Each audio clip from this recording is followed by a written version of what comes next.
Okay, one thing I would like people to look at, I would recommend looking at the Minnesota transracial adoption study, which was supposed to be one of these once-and-for-all studies that finally showed that hereditarianism was bunked. It was managed by Sandra Scarr, a known egalitarian, and involved 130 black and interracial children and 135 white children. Scarr made it a point to find a random population. Right? This wasn't going to be kind of the self-selection that occurred in Tizard's orphanage study. This was going to be a random population.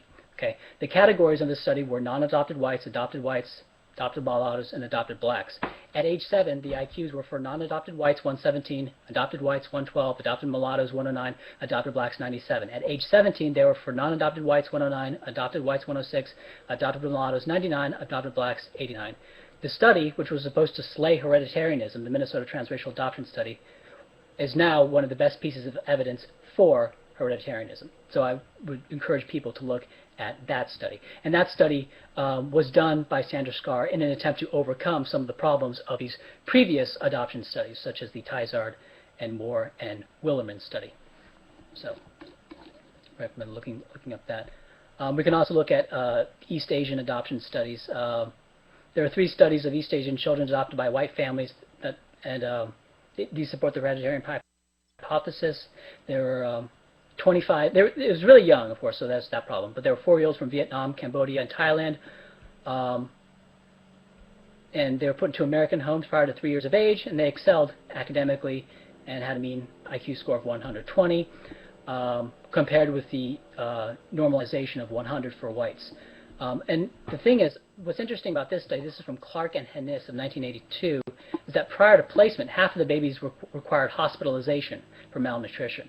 Okay, so what this is evidence of is that following malnutrition, that that individuals will recover kind of like to their genetic predispositions following the proper level of nutrition. There's also one involving Belgians and stuff like that, and I have all these in the sources.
you know, I'm really disappointed with this debate because I don't think that you were trying to understand my arguments.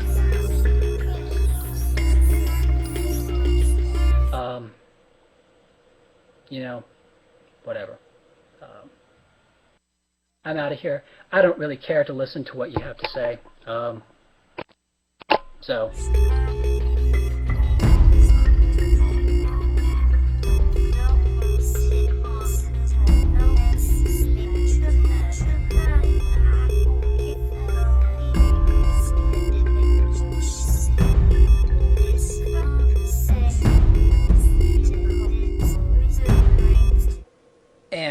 And saying that his study said this or that, but the problem is he didn't go into much depth on that. Like, for example, he said, like in his opener, he rattled off Tizard, Eiferth, and more.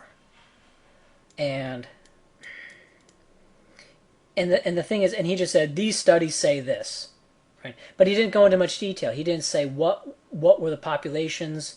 What, you know, he didn't say that they talk about, you know, the World War II, the children of GIs or anything like that. He didn't talk about what specifically was said in those studies.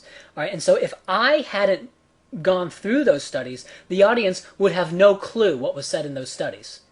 Right? And that's the difference. And whereas when I brought up the Minnesota transracial adoption study, I was going through it. I said, you know, these were the mulattoes, these were the blacks, these were the whites, and these were the scores, these were the non-adopted whites, and I went through that whole thing. Okay, so that's all I really have to say on that.